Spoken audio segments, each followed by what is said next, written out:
Salam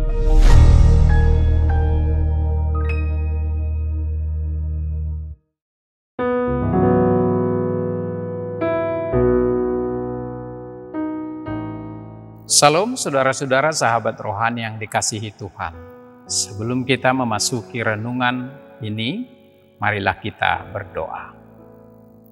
Kasih karunia dan damai sejahtera dari Allah Bapa kita dan dari Tuhan Yesus Kristus menyertai kamu. Amin. Firman Tuhan renungan kita untuk hari ini diambil dari kitab Roma pasal 14 ayat 17. Demikian firman Tuhan. Sebab kerajaan Allah bukanlah soal makanan dan minuman, tetapi soal kebenaran, damai sejahtera, dan sukacita oleh Roh Kudus. Dari nas ini kita ambil tema kerajaan Allah bukan soal makanan dan minuman. Sahabat rohani yang dikasihi Yesus Kristus, dalam nas ini Paulus membahas masalah yang dihadapi oleh orang-orang percaya di Roma saat itu. Gereja Roma adalah campuran antara orang percaya Yahudi dan bukan Yahudi. Banyak orang Kristen adalah orang Yahudi yang mengaku Yesus Kristus sebagai Mesias yang dijanjikan, tetapi sekaligus mereka terikat oleh hukum Musa yang berisi ratusan perintah dan aturan untuk menjaga kesucian ritual. Salah satunya mengatur hewan yang boleh dan tidak boleh dimakan. Imamat 11.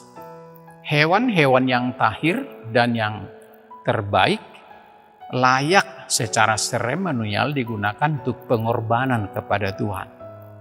Tetapi agama-agama penyembah berhala di luar Yahudi dan Kristen mempraktekkan persembahan serupa, namun alih-alih menyisihkan untuk para imam.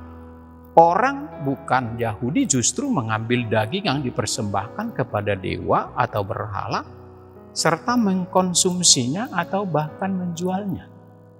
Hal ini menimbulkan perdebatan di kalangan orang percaya Yahudi dan non-Yahudi akan dosa yang menimpa mereka jika mereka memakan daging tersebut, dan juga mengenai hari yang harus diperingati sebagai hari suci.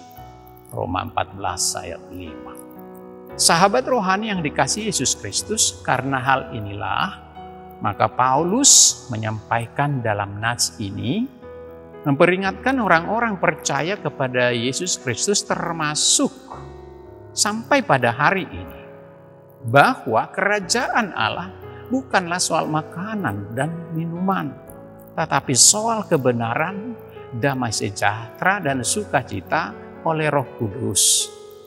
Apa maksud dibalik kata-kata Paulus ini? Sahabat rohani yang dikasihi Yesus Kristus, tanpa kita sadari, hal-hal kecil dapat membuat kita mengabaikan tugas kita yang lebih besar, yaitu mengasihi dan berbelas kasih. Paulus tidak menghakimi orang yang memiliki keyakinan yang fanatik, ya. Jika kita menyinggung seseorang dengan perkataan atau tindakan kita, berarti kita tidak bertindak atas dasar kasih. Sebagai seorang Kristen, kita semua telah dipersatukan oleh iman di dalam Yesus Kristus, tetapi mengapa kita masih saling menghakimi dan menyalahkan satu sama lain? Sahabat rohani yang baik hati, ibarat mengonsumsi atau tidak mengonsumsi jenis makanan tertentu atau merayakan hari raya tertentu tidak membuat Anda lebih diterima Allah dibandingkan orang lain. Anda melayani Tuhan dengan berapi-api seperti Marta, sangat sibuk setiap hari, tidak membuat Anda lebih diterima oleh Yesus dibandingkan Maria yang hanya duduk mendengarkan Tuhan Yesus karena kerinduannya akan Yesus dan ajarannya. Tuhan tidak melihat tampilan luar kita, tetapi melihat kedalaman hati kita. Apakah kita melayani Tuhan karena kerinduan kita kepadanya atau karena alasan-alasan lain? Apakah kita mengasihi Tuhan dengan beribadah, berdoa, membaca firman, dan lebih dekat kepadanya setiap hari? seperti Dia mengasihi kita? Apakah kita mengasihi sesama dan menjaga persatuan di antara kita? Ataukah kita justru menjadi batu sandungan dan menyebabkan perpecahan? Persatuan itu mendatangkan kemuliaan bagi Allah dan menyatakan bukti kasih kita kepadanya. Sebab dikatakan, carilah kerajaan Allah. Belajarlah untuk fokus pada apa yang penting bagi Tuhan. Sahabat rohani yang dikasihi Yesus Kristus, pesan dari nats ini kepada kita, ketika kita memahami bahwa kerajaan Allah tidak berkaitan dengan hal-hal duniawi dan lahiriah seperti makanan dan minuman, maka kita akan memahami makna dari mempersembahkan tubuh sebagai persembahan yang hidup dan yang kudus. Kerajaan Allah adalah tentang memelihara kebenaran, menjaga perdamaian, dan menciptakan sukacita oleh karena tuntunan Roh Kudus. Oleh karena itu, marilah kita hidup seperti Kristus. Dialah yang mengasihi kita dalam kelemahan kita, yang mengorbankan segalanya untuk dosa-dosa kita. Mari kita mengasihi saudara-saudara kita tanpa mencela, tanpa menghakimi, tetapi bersama-sama berbuat yang baik sesuai dengan ajaran Tuhan. Sebab inilah inti kerajaan Allah.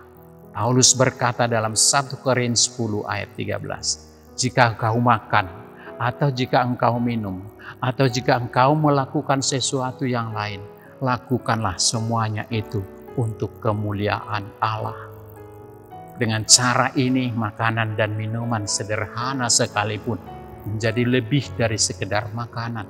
Sebaliknya menjadi kesempatan bagi kita untuk menunjukkan kasih kepada sesama, serta memberikan bahwa kebenaran dan damai sejahtera dan sukacita dan oleh pimpinan Roh Kudus itu akan menjadi gaya hidup kita. Kiranya kita semua memahami akan tugas terpenting dari tanggung jawab iman kita, yaitu soal kebenaran. Tuhan Yesus memberkati kita. Amin.